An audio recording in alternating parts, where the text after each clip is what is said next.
Oh, here's your Backstage pass. Right, quiet on the set. Action! Welcome to Sedona's Backstage Pass with Shondra, presented by Chef Lisa Dahl. This is your inside look into culture, curators, and creative artists. And now, your host, Shondra. Welcome, my VIPs. You've got your Backstage Pass, and you are in. Get ready for some behind-the-scenes stories, wonderful ones, that you've never know about unless you actually tuned in here at Sedona's Backstage Pass, which, by the way, is live every Saturday at 10 a.m. on mellowmountainradio.com. And if you miss a show, don't worry about it. You can catch it later on Spotify, Apple Podcasts, Pandora Radio, even on mellowmountainradio.com. All right, and, well, it's time now for me to tell you what's going on in town. This is something that I like to do because for those of you who live here in Sedona, you may not know about all the things that are going on. And there is a lot going on here in Sedona and also in the Verde Valley, which would mean Prescott, let's say, or Cottonwood. So let's talk about what's happening here in Sedona. For those of you who are coming in for spring break, yeah, this is some fun stuff to do. Right now, as I am speaking, which started at 9 o'clock this morning and goes all the way till 4 p.m., so you can still catch it, we have the 15th annual celebration of spring, and it's taking place at Posse Grounds Park. And when I tell you this is a big celebration, I really mean it. It's a full-scale carnival with rides and vendors, even a big egg hunt for different ages.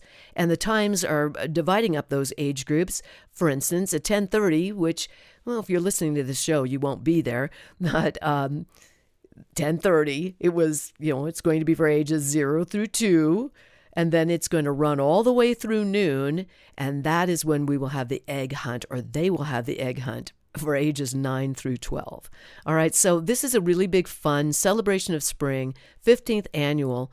Catch it at Posse Grounds Park after you hear this show. Go run on over there. It's a lot of fun. Now, tonight at 6:45 p.m. at Sedona Dance's headquarters, which is in West Sedona, if you'd like, you can catch the amazing, extraordinary virtuoso Tyler Carson, who is also known as Fiddler on the Rock here in Sedona. And I'm going to tell you, his shows are extraordinary. I use that word, and I don't use it lightly. He is phenomenal. And this is a show you should definitely catch. It's at 6:45 tonight. Again, it's Sedona Dance's headquarters. And I'll tell you a little bit, he's an amazing fiddle player and a violinist. And there is a little bit of a different approach there, but Tyler's incredible. It's like an immersive audio-visual kind of experience. By the way, he's been featured on CBS, the show CBS Mornings. I was there when they filmed it, so I can testify it did happen, yes. And it was a wonderful, wonderful show capturing Tyler in performance that night. I was actually there. Now, Sunday, that is tomorrow, it's Easter, so happy Easter, everybody. And for those of you who have been celebrating Passover, happy Passover. Tomorrow, we've got some really cool things going on. First of all, check out all the wonderful galleries in Old Town Cottonwood. And then, and by the way, Cottonwood is 18 miles out of Sedona, and there's wonderful shops and boutiques all throughout Main Street over there. There's also Tlaquepaque Arts and Shopping Village, which is located on 179 here in Sedona. It's a lot quieter, I have to say, during the week. And yes, there will be crowds, but there are some new spring exhibits to check out. If you're going to be here during the weekend, check it out tomorrow. Now, we're going to move over down the road here a little bit in our calendar to April 10th. That's Friday. This is really, really cool. This has got to be one of the most fun exhibits, and let me tell you about it. It's called Captured by Robots. It's in Cottonwood. It's at 7 p.m. at the Queen Bee Vinyl Cafe. This is unusual. It's a completely different vibe than most of us have ever seen or been a part of. It is referred to as an industrial musical performance which features a human musician and a band of actual robots. Okay? Just take that in for a moment. a human musician, and a band of actual robots. It's definitely one of the more unique shows that's going on in the Verde Valley this week, so make sure that you check it out. That's in Cottonwood at the Queen Bee Vinyl Cafe. Then I always like to include the Sedona International Film Festival Theaters, which is the Mary D. Fisher Theater, as well as the Alice Gill Sheldon Theater. They're all located in West Sedona together. And on Friday, there is Gutenberg, the musical. And it's opening night, so check it out. It's a hilarious, high-energy musical about two aspiring playwrights trying to pitch a show about the inventor of the printing press. That's going to be fun. And then at Alice Gill, right on over there, same place, right? But it's just a different theater, Alice Gill Sheldon Theater. There's a documentary showing, and it's called Space Woman. And it is a compelling film about Eileen Collins, the very first woman to command a space shuttle mission. And by the way, go to filmfestival.com. If you go to sedonafilmfestival.com, and I'm going to say it one more time just to get it right, sedonafilmfestival.com, you could see all of the wonderful events and movies, documentaries, just all kinds of wonderful, wonderful films to check out at the Sedona Film Festival Theaters, which again are the Mary D. Fisher Theater and the Alice Gill Sheldon Theater. All the time you can check out films. Go to sedonafilmfestival.com to get your tickets. You can also usually get tickets at the door, but you can get the whole schedule there on the website, sedonafilmfestival.com, as if I haven't said it enough. One of those events is the In the Living Room music series, which happens to be my music series that I brought back in January. And on April 13th, which is a Monday, it's every other Monday, you guys. Just check it out on the Film Festival site, and you'll see this. On Monday, April 13th, we have the amazingly talented Lisa Bell and also Greg Benedetto. She plays keyboards, and he plays guitar. And they are a wonderful duo, and you're going to enjoy this.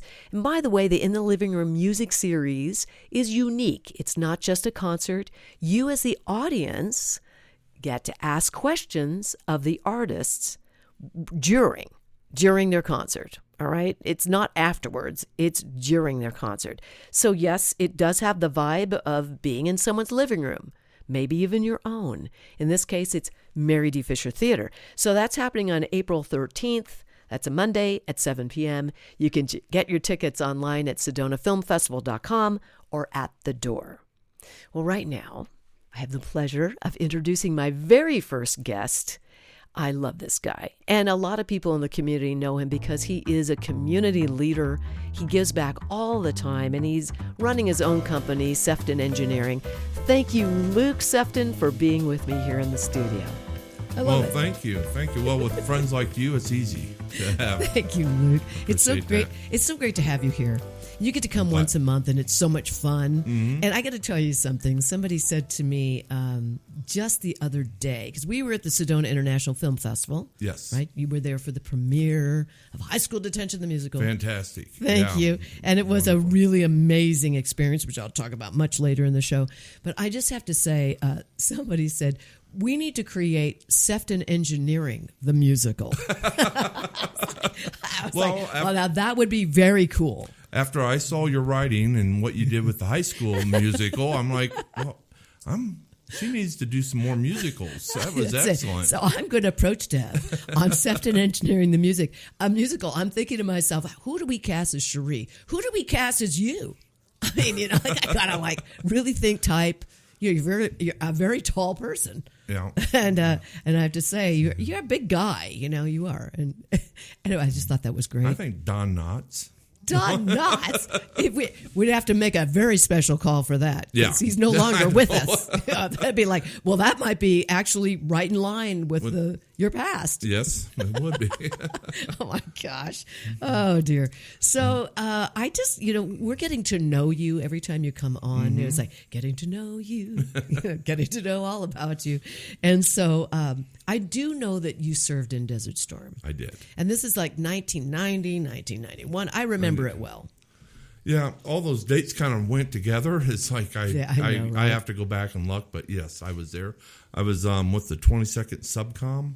which was part of Northern Arizona activation of soldiers. So I had a lot of soldiers from Flagstaff and the Northern Arizona, the Navajos. So you were in college at this time, or I was what was in happening? college at this time. So did you recruit yourself? I mean, did you go in like, I'm going to do this, or were you? There wasn't a draft, was there? No.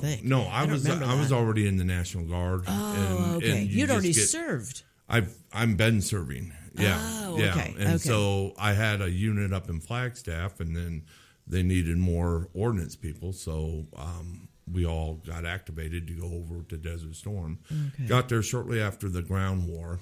And then they go, well, they gave us a choice to stay in the port or to go interior into what's called KKMC, King Khalib's Military City. It's out in the middle of nowhere.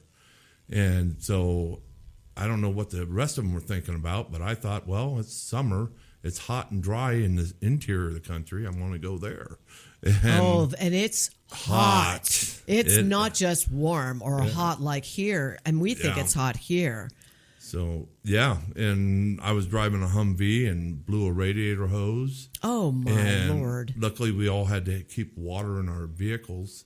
So I had a case of water, but with the heat, it was boiling. You know, I know that there's a lot of different opinions about going to war and serving the country. Number one, regardless of how any of us feel about war versus peace and all of that, and so many people feel this way.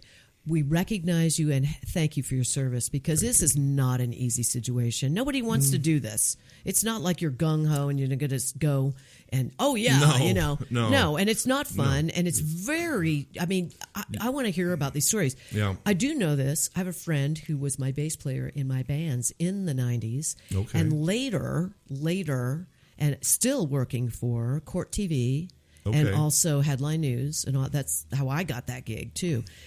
He was going and doing video and audio and stuff like that, and went to the Saddam Hussein trials. Oh, wow. And when he went, he was flown in one of those planes where everybody's sitting shoulder to shoulder, and you got your backpacks. And he was telling me about these planes and how hot it was, how scary it was.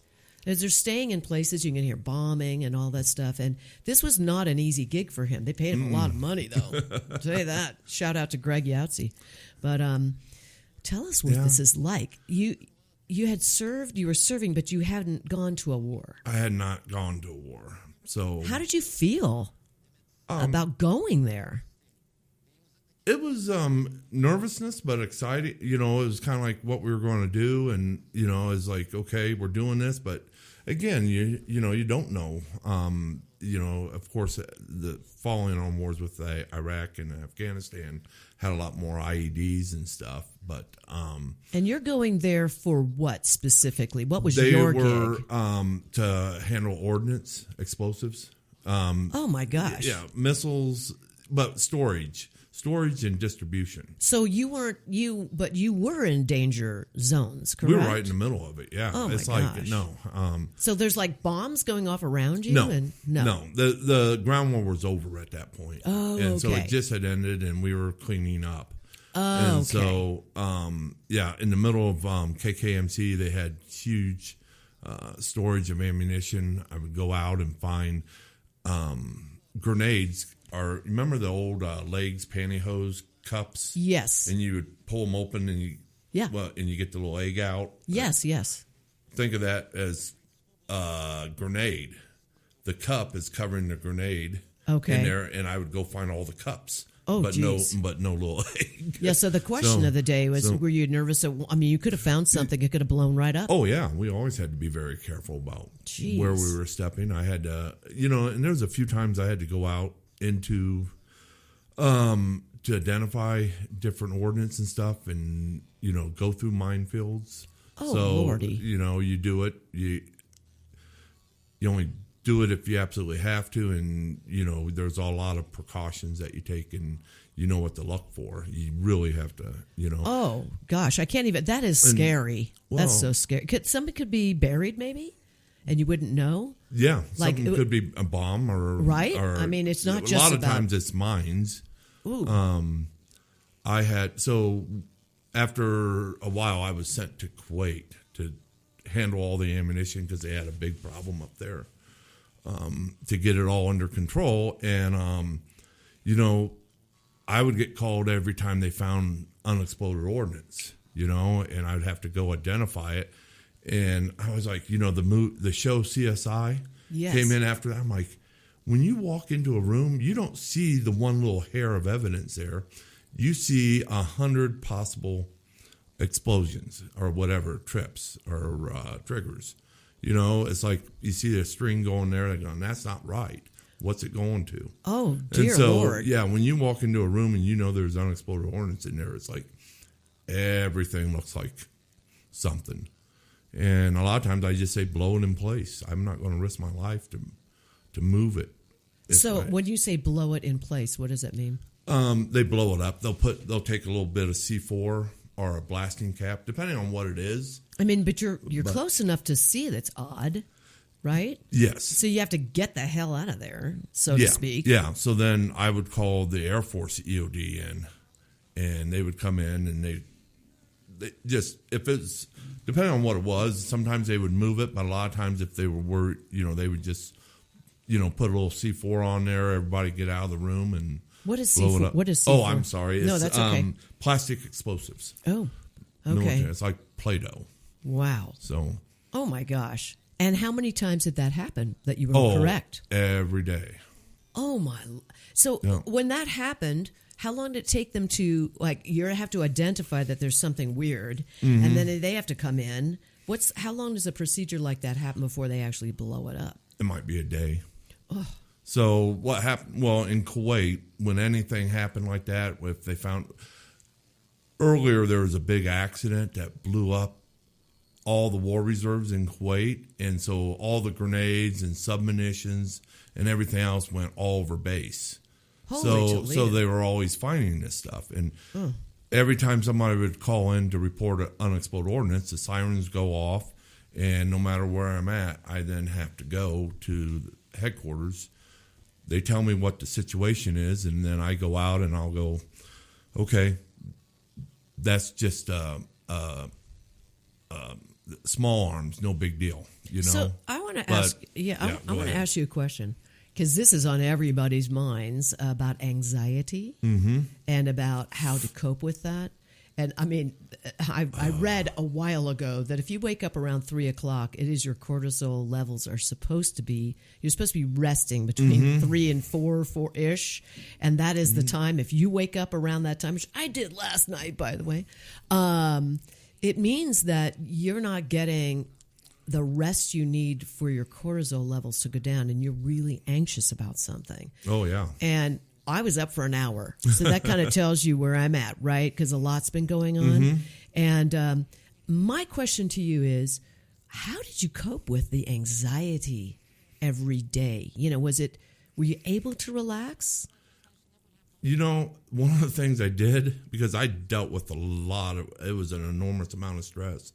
I had a lot of visibility on me. Yes. What happened there was really bad, and I had to fix it. So it was very stressful, and I would get up. We had a Baskin Robbins on base there, and I'd go get a banana split. I would sit down and eat the banana split, and then I'd go back and I would have everything figured out. But I would have to, when it got really bad, I would go walk down, get a banana split, take a little break, because it's like 18-hour days. I slept next to my desk, and I was all over Kuwait and part of Iraq. And you never knew when you were going, apparently, because things would be called, you'd be called to go out. Yeah, well, that was above and beyond me just storing and distributing ordnance. And ordnance in this context means missiles, small arms, rockets, explosives, ammunition. So it's supplies. Explosives. So the whole thing with being alerted every day was above and beyond what my actual mission was. So that's intense, because that's a hyper-vigilant situation. Yeah. You never know when. Oh, there was many times I was sitting down having dinner or breakfast, and the alarms would go off, and I just had to leave it all up and go there. That's why I had a lot of. But it's like one time I got called out, and of course the whole base knows, and the theater commander I came back into the operations center to tell them that, for Air Force EOD to come in. And the theater commander came down and he goes, "Oh, Luke," he goes, "what was the alarm about?" And I said, "Well, that's over in the motor pool. There's something that looks like could be a small mine, And, you got this senior guy, my big boss, the boss of the whole theater, sitting there going, "Oh, hey, Luke, well, let's go out there and show it to me." And I just turned around and I took a step and I looked at him and I said, "Sir, I've already made this step. Walk once. I don't want to do it again." And he turned around and looked at me and he goes, "I apologize for asking you to do that." And so because it was that, talk about that anxiety, I had already made that walk. And the walk could be so dangerous. Yeah. And here you don't know. He's asking you to take him for the walk. It's like you make a mistake and he blows up. He's like, look who they're looking at. Look at this. And he just sat there and goes, "Oh, no, I apologize. I should never have asked you." But it's there between, I don't want to do that again. And the theater general is asking me to do it. And I'm like, good for you that you had the courage enough to just say no. Yeah. In a nice way. In a nice way. Yeah, because that could be dreadful. Did you ever make a mistake? I'm obviously not. You're here. But when I'm saying like a mistake where you got called out on something, like we've all had those moments where in leadership roles and we drop a ball. In this case, you can't drop a ball, can you? Because it could be life and death. Yeah. That's a lot of pressure, Luke. Yeah. Was it hard coming back after that kind of pressure? It was weird because when I came back, it was a culture shock for me. Yeah, I would imagine. To come back in to see, like I was saying, there was different music going on and different ways of expressing and stuff like that. And it's like, this is weird. Or what's going on? And it took me a while. You lose track of movies, news, all current events that have been going on because you're out in the middle of nowhere, and most of the time we don't have a TV, right? Or and then cell phones. What was it like with your family? Because I'm sure they were very concerned about you all the time. Mm-hmm. This is a very dangerous gig, whatever you're doing out there, let alone what you were doing. It was really dangerous. Did they keep in touch with you? Oh, absolutely. We didn't have Facebook at that time, or FaceTime rather. No. We didn't have a way to see somebody on screen. No, we would have to call, and I would have to figure out how to make international phone calls.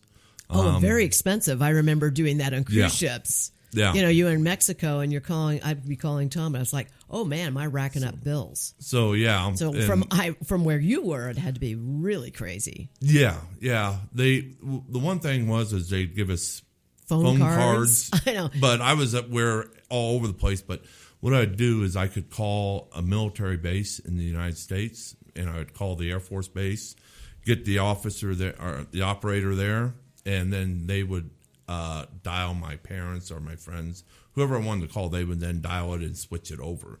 So now it was just a local call. Yeah, that makes sense. So there's different things you can do. I used to do some different things too when we were out away from each other, performing. Totally different situation, of course. This is very dangerous. So were letters coming to you?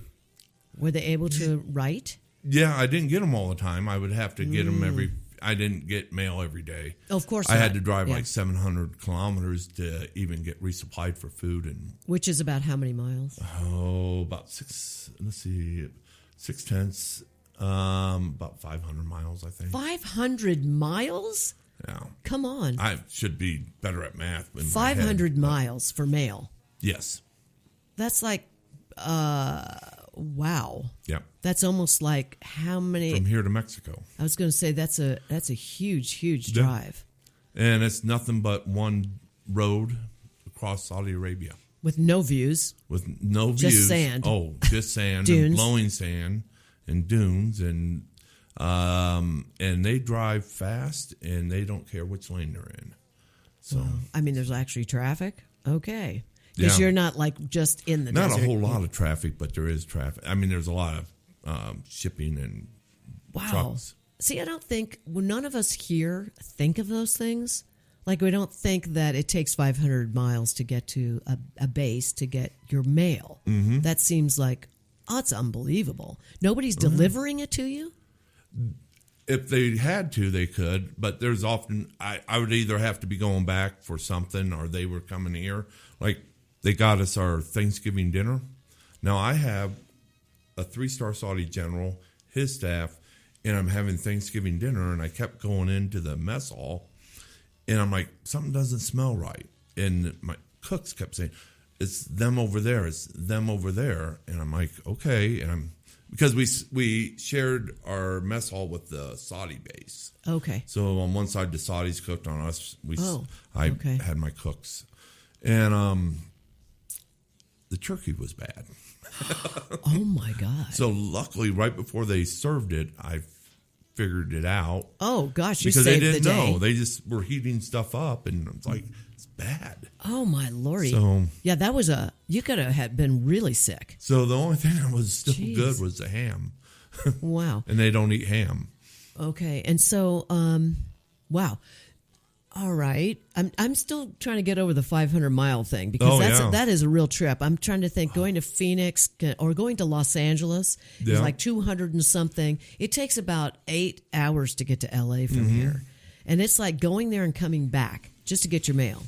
That's 16 hours. And there's not a whole lot of rest stops. There are no rest stops. There's really nothing. How did you fuel up? You just had the fuel? Yeah, to fuel up where I was at and fuel up there. I had coupons so I could go to gas stations. Okay, but yeah. they're not that far apart. You know, they're around the cities because most people can't travel. That's outrageous. So, did you ever worry that you were working with somebody who was not who you thought they were? Did that ever happen? Did you ever have any concern? As far as U.S. soldiers? The Saudi people or anybody for that matter. It could be anyone. They right? were always very respectful, and I got along fine with them. Is that I did have a Saudi general that was, I think was, as people said, he was just crazy. And I probably drove him crazy. Well, you are a trickster. I have to ask you, did you ever do any of that kind of stuff? Trickster type stuff? Oh, a little bit. But yeah, there I was, that 3-star general at that time wanted a bribe from the U.S. Army. And I said, I'm not going to do that. And so we got in a disagreement. And I kept going over and briefing him on what the Army's procedures are, what we were doing. And, he's not going to get the money. Well, then he started harassing me. He sabotaged our generator. Oh, my gosh. And then then I got the new generator, and I was down the road and said, hey, we got to go. But, yeah, anyways, so he sent the MPs over to arrest me. Oh. The Saudi MPs. Oh. And I ran out the back door and ran into his office and said, I'm here. Oh, my gosh. He I had love to it. deny it. But, so, that's very funny. So, well, thank you for sharing all this. People don't realize how intense this is. We kind of imagine it. And if you haven't served, if you've been in a country like that, anywhere so far away, where the environment is intense and a lot of danger. Thank you for sharing that. I hope to talk to you more about this because it's so interesting. You'll come back next month. Yes. Maybe we could pick up where we left off a little bit. All right. Thank you, Luke, for being here. You're welcome. Luke Sefton of Sefton Engineering. Go to him if you need any engineering for your home, your place at your buildings, any of that. All right. I'll be right back. Stay with me.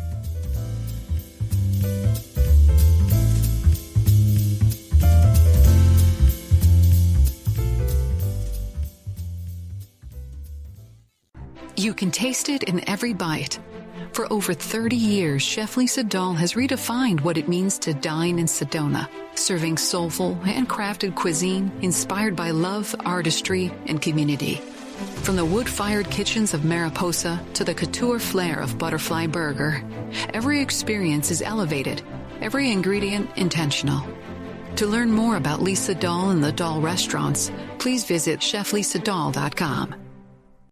Need a clean car fast? Come to Cleaner, Quicker Car Wash. We'll have you sparkling and back on the road in minutes. Whether you're after a quick shine or a deep clean, you'll get top quality service, eco-friendly soaps, and smiles all around. Drive up, shine up, and feel good, all without slowing down your day, and look like a star in your car.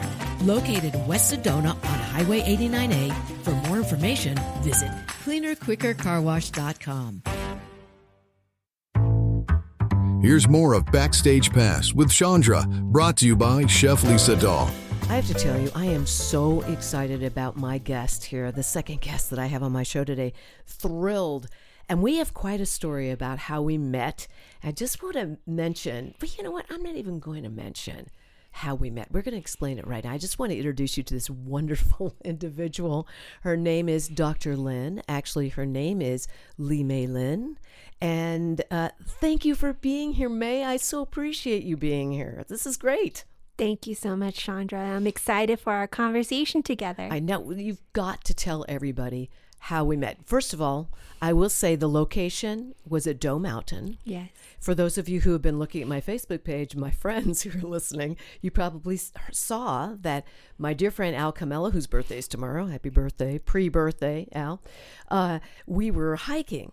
We stopped just to kind of take a breath here, and then I had just started the hike and had picked up a red rock and saw Shondra and Al sitting on the side and offered Shondra a heart-shaped red rock. Yeah, so I had to just say, see, this is what you said to us, and this is so intriguing to me. Here you are on my show. I don't even really know you, but I feel like I've known you. It's one of those moments, you guys, you know, where you're like, I don't know this person. I feel like I know her.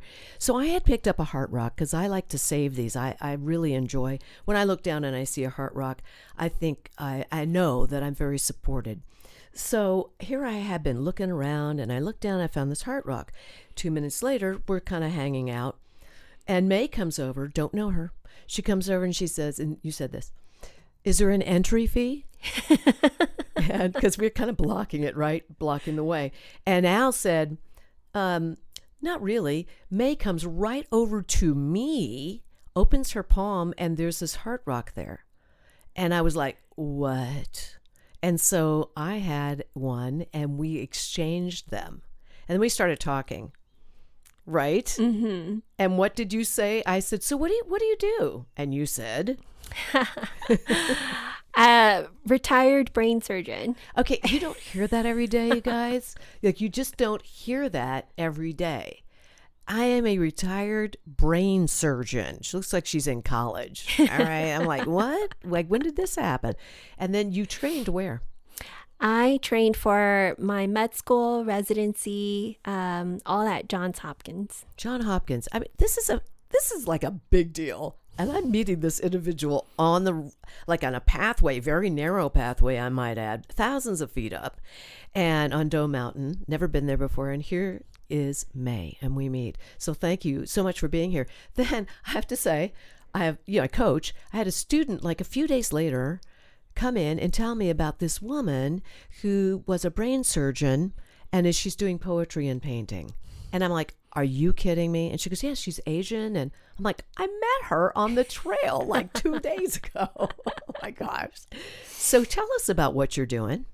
Well, I love to, before I dive into that, what you're naming here of how we met, and then how your friend a few days later brought me into your field. These would be characterized as synchronicities. Yes. And we talk about that a lot. The synchronicity of life, yes, where there are no accidents. Yes. It's just all happening. I always think that we're kind of in a time thing where it already happened and now we're catching up to where it happened. Mm-hmm.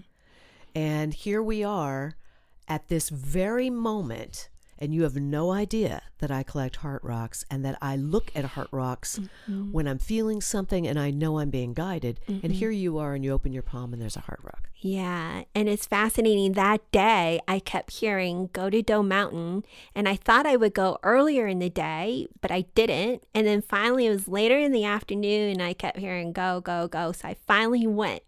Think about the perfect timing of it. If I had gone earlier, we wouldn't have met. So true.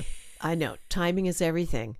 And I always have to remind myself, and this is how I feel, you guys. You know, you might think of me as being a little on the Sedona woo side, and maybe I am, but I do feel this way about it. Everything is in perfect divine order and perfect divine timing, mm-hmm. even when it doesn't feel good. I always to remind myself that. So let's talk about this. You are a retired neurosurgeon, and how many years have you been doing that? So as an independent practicing neurosurgeon, that was 10 years. And our training itself was 7 years. for residency and fellowship. I was fortunate to be able to integrate the fellowship training within my residency, and that saved me 2 years. And so when you talk about, being retired from neurosurgery, it's just that was the first part, the first chapter of my life and how I'm here to serve. And the reason why I wanted to point to synchronicity is, and you talk about Sedona woo-woo, was that I had devoured the whole academic scientific protocol and was at the peak of my career, and I could feel something was missing. I was the perfect student, the perfect daughter, the perfect, just to drive for excellence and perfectionism and just following the academic ladder, following what society says is success, and how we serve, and how we not just serve, but how we give back to humanity. And I remember just feeling like something's missing, because relationships in my life, both personal and professional, were very chaotic and just not easeful. Wow. It's a big moment. I mean, here you are, you've gotten your goals, everything's in place, you're at the top of it, and now you decide for a change. May I just say that takes a lot of courage. I really admire that. Yeah, and you know what? I didn't change immediately. This realization that I had achieved all my goals and something was missing, that was actually now 6 years ago. So I still stayed in the profession, and was really quietly a personal commitment for me to learn and see, was this a me thing or a professional environment thing? And that drew me into diving into deep inner work, not just, personal development, leadership development, but then diving into trauma healing, attachment theory, energy healing, spiritual healing, and studying what is the truth of this and what is the not truth of these other modalities. I have to say, they always say that medicine is art. Is that true? 100%. Yeah. Okay. And it's fascinating that there's not any of the art in our medical education of the art of healing, right? Because we're taught more of the protocols and the evidence-based and how to interpret the lab work or the imaging studies. And but there is a lot of, especially within brain surgery, because there's a limitation of how much we can evaluate in clinical trials or in a lab, right? Because you can't really take the brain outside and put it in a bench. So I have to ask you, this is so fascinating to me. You're actually looking at someone's brain. It's right there, right? Are you are you looking inside to see it? I mean, scoping it? Or is it just actually, this is amazing, you guys. And consider this. Everything, it's all happening from the brain. So you're seeing a person's life in front of you when you're looking at their brain. I think about that's wild. Yeah, in the arc of my career, it continued to shift from maximally invasive, meaning opening up the brain, opening up the skull to see the brain, to minimally invasive.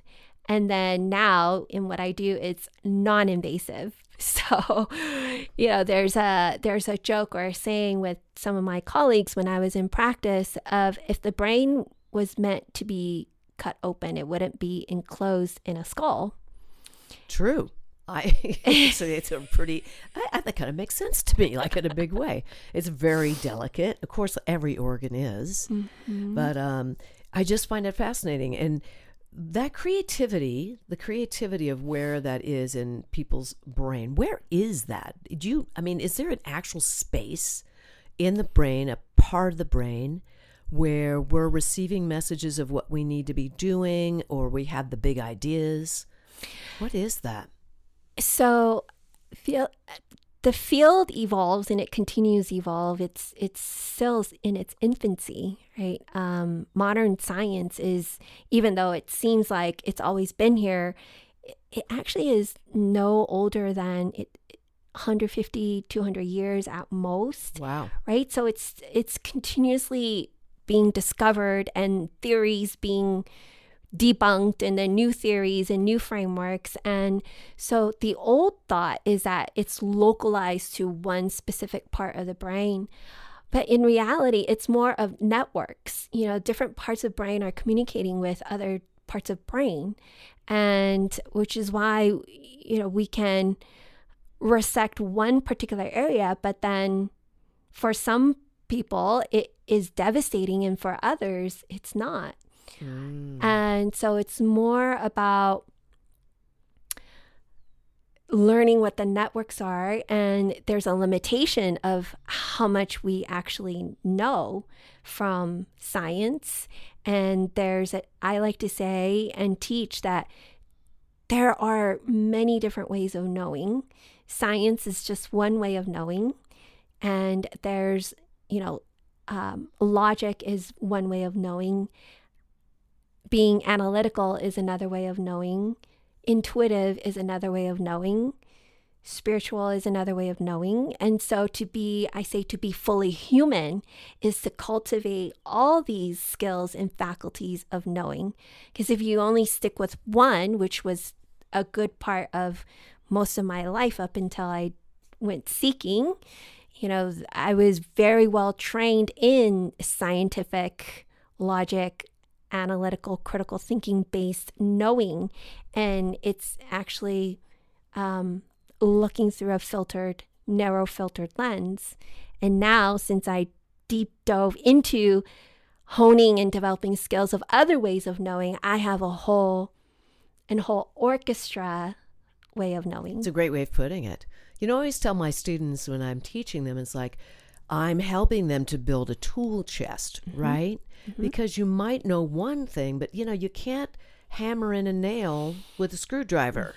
It makes it much harder, right? 100%. So you want to have the hammer and the screwdriver and the wrench and all the different things, skill sets and expansion and being able to really think outside the box, especially in my business. And it's interesting to note that it's the same thing with the business that you've been doing. 100%. And before we started, I had mentioned to you, I just came back from a 4-day training to learn about a specific spiritual illness, how to recognize it, diagnose it, and treat it. And during this process of learning about this specific spiritual illness, I was just mind blown, because I could see how, if we are here to really treat the whole human being, in our Western medicine education, we're taught to look at what is the differential diagnosis of a symptom presentation. And so the differential diagnosis, there's, 5 to 10 different categories. Inflammation, trauma, infection are some of them. And I was just, when I was learning these past couple days, I'm like, we're missing a huge bucket in this differential diagnosis. Right? I mean, you told me a little bit about it, but I have to just say that's for another time, because I want to know about, and thank you for sharing all this. This is amazing. I know my listeners are finding this fascinating. And I want to bring up the fact that you are an artist. Here you are, you're painting, you're a poet.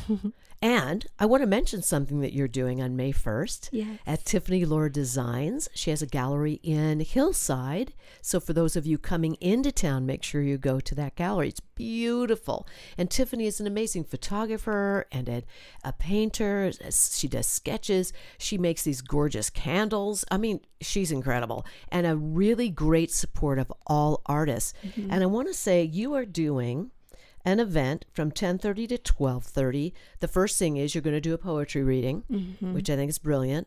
And then you're going to be allowing people the space to get in touch with their own intuitive selves creatively. So, tell us about that. What is it called?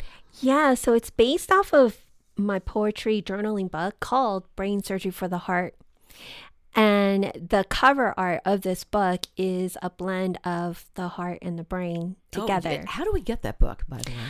Well, it's only available on my website or locally here at the Sedona Artist Market Gallery, where I have a space there with. Now that's in West Sedona by the Harkins Theaters, Yes. isn't it?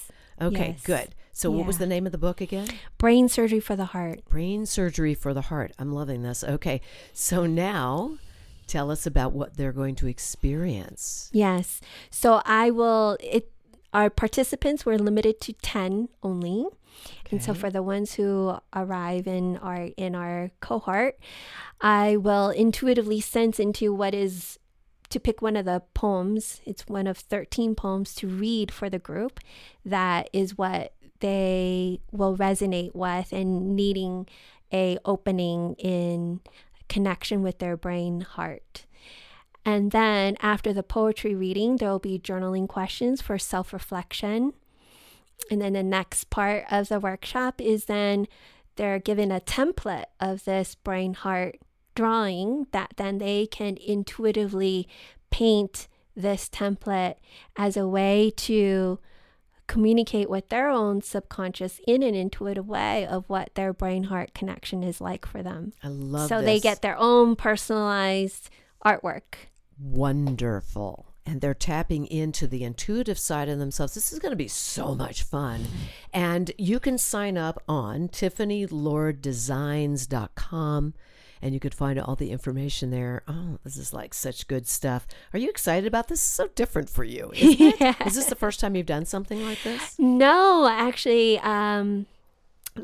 in February, I was back home in Southern California and co-created a similar workshop with one of my friends there. Rather than painting with acrylic paint, we used more simple medium with markers and colors and chalk and crayons for the group there. And it's just fascinating. It's fascinating. I see it as a microcosm of humanity, meaning that everyone started off with the same template of a brain heart line drawing, and each one was intuitively guided to color in this image however they felt resonant. And there was no single one that was the same. Beautiful. I love this. What a great experience. And I have to say, Tiffany is so supportive. How did you meet Tiffany? Did you meet Tiffany at Doe Mountain? No. I'm thinking to myself, are you like meeting a ton of people on trails? Because really that was something for me. That was a first. And so, as far as like meeting someone that I really felt this connection with in such a short period of time, and the heart rocking, oh my gosh, I could go on. And here you are doing work with the heart, right? And tell us just a little bit more about the neurosurgeon. It's vascular surgery you were doing. What does that mean exactly? Yes. With the brain. I don't understand that concept. Yeah. So, we have arteries and veins and capillaries all throughout our body, and including the brain.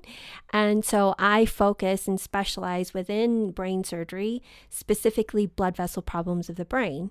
So that can include anything from trauma to stroke, brain aneurysms, arterial venous malformations, anything that had to do with bleeding problem in the brain or blood vessel problem in the brain. Okay. And that tends to be the most difficult part of brain surgery. As you can imagine, if someone, we would, as vascular neurosurgeons, we would have our colleagues who, if they run into trouble with bleeding, if they were doing a tumor surgery or a spine surgery or any other surgery, and there's bleeding that they have trouble stopping and controlling, then they would call us, the vascular neurosurgeon. Wow.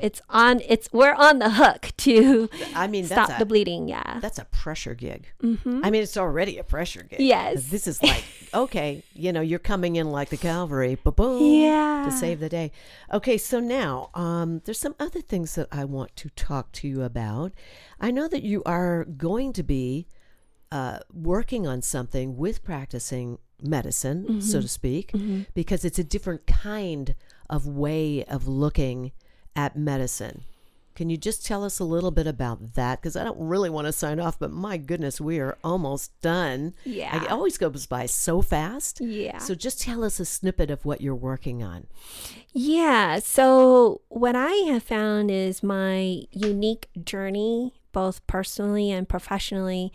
I'm here to be a conductor of health, meaning that we currently have an orchestra of well-trained, expert providers of different instruments of health. And so you can imagine those could be going to a holistic center or an integrative center, but it's still in a very siloed way, and the patient and the client themselves are still caught in the middle trying to integrate them all. Even though the center itself is integrative, there's not actually someone who can conduct all these beautiful instruments or the tools in a harmony. Okay, so this is but it's not integrated. What do you call this? I don't quite have the right name for it yet. I know the pieces of it, the frequencies of it are innovative, they're visionary, they're trailblazing, because I haven't seen it done anywhere else. And it can't really be done anywhere else because it requires someone like myself who is really steeped in the medical sciences, and then steeped in the other modalities of energy healing and spiritual healing and all. And then within the being, fully integrating and harmonizing it, and then transmitting that. So the frequencies are visionary, innovative, and a huge piece that is really nourishes my soul and how I'm wired is integrity. Yes. Oh, thank you. Yes, that's such a beautiful, it's a great word. And I think that's fantastic with the medical of all of it coming together. Thank you so much, Mei, for being here. I want to say it's Mei Lin, Dr. Mei. Thank you so much. Dr. Lin, really. And if you want to see Mei's work again, it is at... locally, it's at the Sedona Artist Market Gallery. Where can they find it when they're not here in Sedona? The book is available on my website, in my business website. It's called True Wealthness. And wealthness, that's a whole other story for another time. But it's spelled WHEALTHNESS. Okay, great. So again, just tell us one more time what your website is. TrueWealthness.com. I love it. Thank you so much for being here. Remember, you guys, May 1st, you can actually meet Dr. Lin, and she goes by the name of Mei. And Tiffany Lord, thank you for having her. It's going to be at Tiffany Lord Designs, which is in Hillside, 10:30 to 12:30 on May 1st. Thank you so much for being here. What a wonderful time we've had here. I just loved it. Hope you did too. And hope all of you will stay with me. I'll be right back.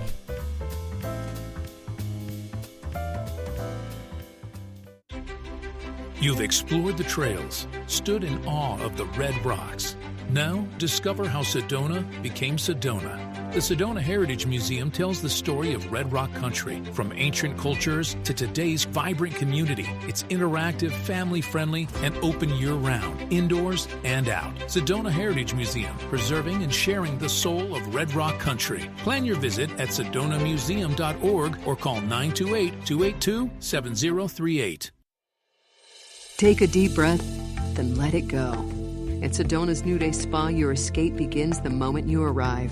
Enjoy luxurious massages, rejuvenating facials, and native-inspired body treatments. Every moment is designed to restore balance and renew your spirit. Voted Sedona's Best Day Spa, this is more than self-care. It's your sanctuary. Book your experience today at SedonaNewDaySpa.com or call 928-282-7502. When your project demands precision, experience, and trust, turn to Sefton Engineering Consultants. From expert civil engineering to construction management, we deliver real-world solutions that stand the test of time. With over 30 years in the business, Luke Sefton's team is committed to getting your project done right, on time, and on budget. Sefton Engineering Consultants. Reliable, experienced, personal. Learn more at SeftonEngineeringConsultants.com. Here's more of Backstage Pass with Shondra, brought to you by Chef Lisa Dahl.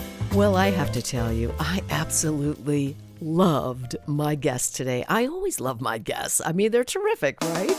Oh, you hear what that is? You know what this is? You know, if you've been listening to this show, it's time for my shameless Shondra spot. I want to remind you about something. I'm really excited about this, of course. Remember that High School Detention, the musical, was in the Sedona International Film Festival this past February. And we have a soundtrack. That's right. You can find it on Spotify. And you can also see it, find it, purchase it on Apple Music. And also my website will direct you to it at shondramusic.com. And I really appreciate your support. I know my creative partner, Dev Ross, would feel and does feel the same. And also our arranger, Chris Ising. A big shout out to Chris. He did a fantastic job arranging all of these songs. By the way, if you did see the movie, we're going to have some very good news very soon because we have been interviewing distributors. That's right. And some really big possibilities, you guys. They've been coming to us, so this is exciting, and I will have more news about that later. In the meantime, please visit highschooldetentionthemusical.com. There you will find information, and if you feel that you want to share the movie, we would love to give you a link to it. So you can contact us right there at highschooldetentionthemusical.com in our contact information. There you'll see it. Send us an email. And also, just keep your ear to the ground because, like I said, there's some exciting news coming your way. So thank you, if those of you who helped by making donations. If you still would like to have a tax deduction in your taxes, you can do that because we have a fiscal receiver.